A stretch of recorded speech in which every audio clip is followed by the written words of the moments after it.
Murder Mystery 2 is one of the most popular games on Roblox.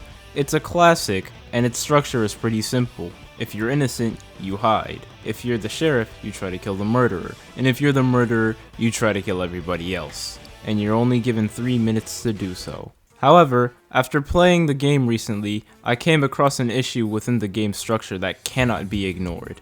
Murder Mystery 2 is unfair, and here's why.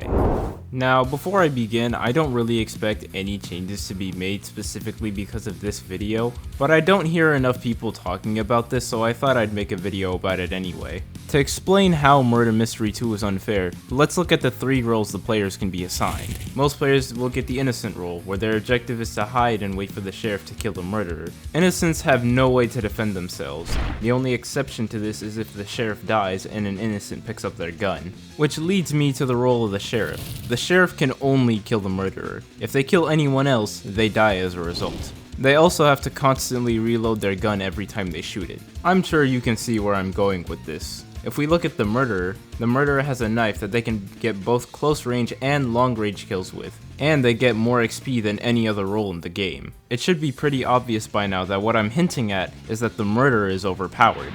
Now, you might argue that the game is centered around the murderer, so having it be the best role isn't really all that unfair. And while it is true that the game is centered around the murderer, that doesn't excuse how unfair the advantage of being the murderer is. Take XP for instance. Let's say by some miracle, you're an innocent and you manage to survive for the entirety of the 3 minutes. The maximum XP you can get from that, granted that you collect 40 coins in the same match, is 2,700. By getting 8 kills, I got 5,600 XP as the murderer. If you do the math, that's 700 XP per kill. So by getting 4 kills, the murderer already gets more XP than the maximum an innocent can get. However, comparing the murderer to the innocents isn't really all that fair, so let's compare it to the sheriff.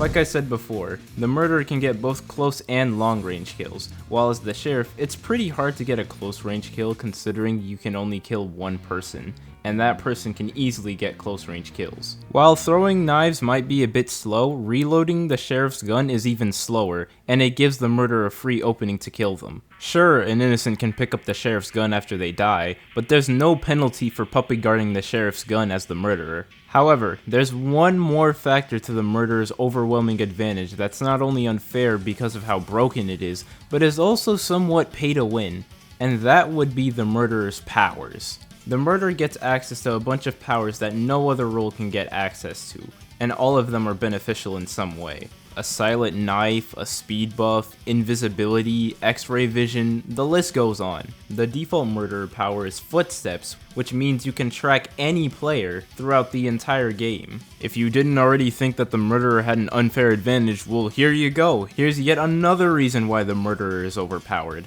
Now, about powers being pay to win, you have to take into account that coin grinding is very slow. You can only get a maximum of 40 coins each match, and the cheapest power is 1,000 coins, meaning that you'd have to survive throughout 25 matches in order to get one of these powers.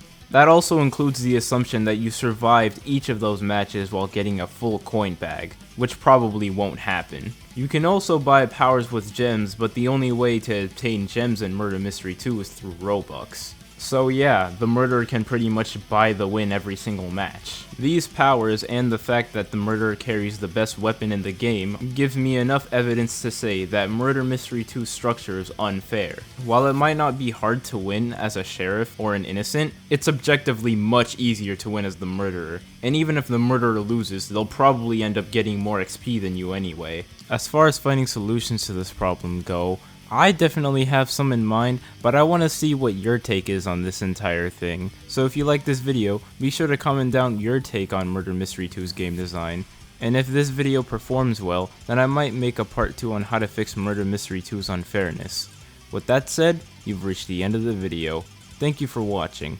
Make sure to leave a like, subscribe, and I'll see you next time. Peace.